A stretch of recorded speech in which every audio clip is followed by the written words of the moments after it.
Oke, jadi gini.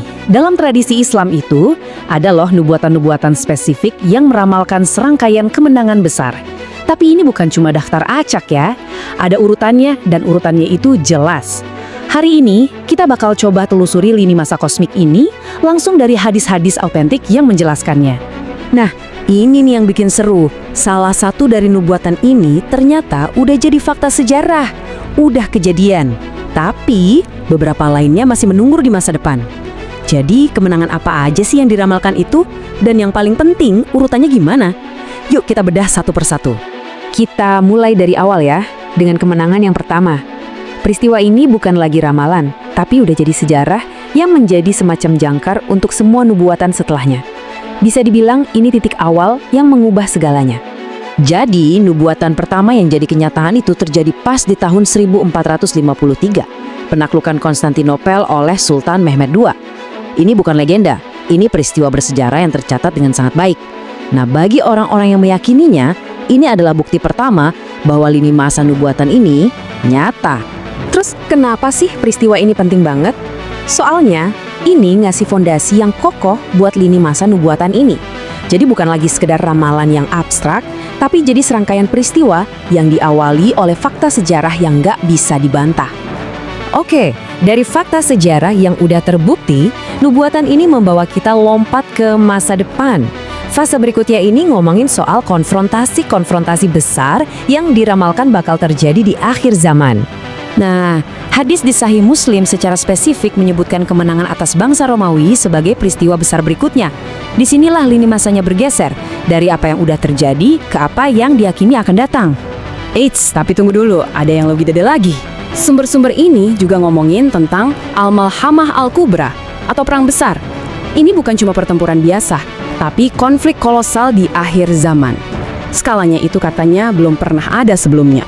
Nah, setelah perang-perang dahsyat itu, narasinya jadi makin dramatis nih.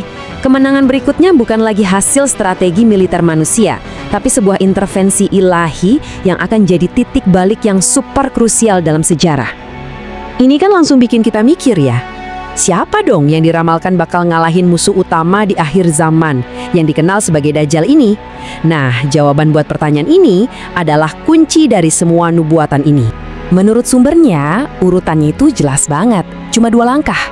Pertama, Nabi Isa atau Yesus dalam tradisi lain akan turun lagi ke bumi. Dan misi utamanya yaitu menghadapi dan mengalahkan Dajjal dalam sebuah konfrontasi final. Jadi, ini bukan sekedar pertempuran biasa. Ini tuh dianggap sebagai kemenangan yang mutlak, yang telak melawan kekuatan jahat terbesar. Ini adalah momen puncak yang jadi inti dari seluruh lini masa nubuatan ini. Dan sekarang, kita sampai di babak pamungkas dari nubuatan ini, kemenangan yang paling akhir. Disinilah kita bakal lihat ancaman terakhir muncul dan gimana cara menghadapinya dalam konfrontasi final. Kekuatan terakhir ini dikenal sebagai Ya'juj dan Ma'juj, atau mungkin kalian lebih familiar dengan sebutan Gog dan Magog dalam tradisi lain. Mereka digambarkan sebagai gerombolan perusak yang jadi rintangan terakhir dalam saga ini. Terus, gimana cara ngalahin mereka? Nah, kutipan dari sumbernya ini jelas banget.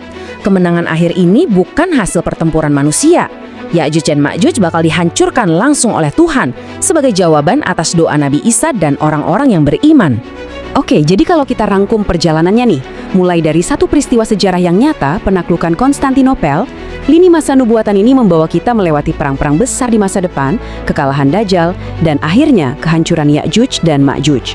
Total ada 5 kemenangan besar yang membentang dari masa lalu sampai akhir zaman. Semua ini akhirnya membawa kita ke satu pertanyaan yang lebih dalam ya. Gimana sebuah narasi masa depan yang begitu terstruktur, dengan rangkaian kemenangan yang jelas, bisa membentuk harapan, bisa memberi kekuatan dan bahkan mendefinisikan seluruh pandangan dunia bagi jutaan orang. Itulah dia, kekuatan sebuah nubuatan.